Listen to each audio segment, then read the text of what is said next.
ردة فعل سدرة بيوتي على خطوبة أخيها شيرو. شاهدوا المزيد من التفاصيل.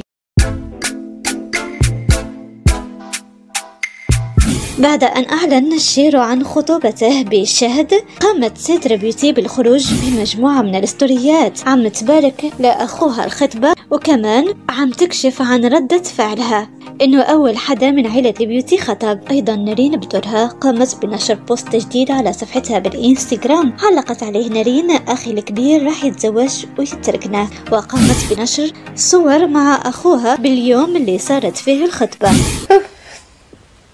شوي خليني ما بعرف شو بدي احكي، واخيرا اجى اليوم الكل كان ناطره، انا انتو كل حدا.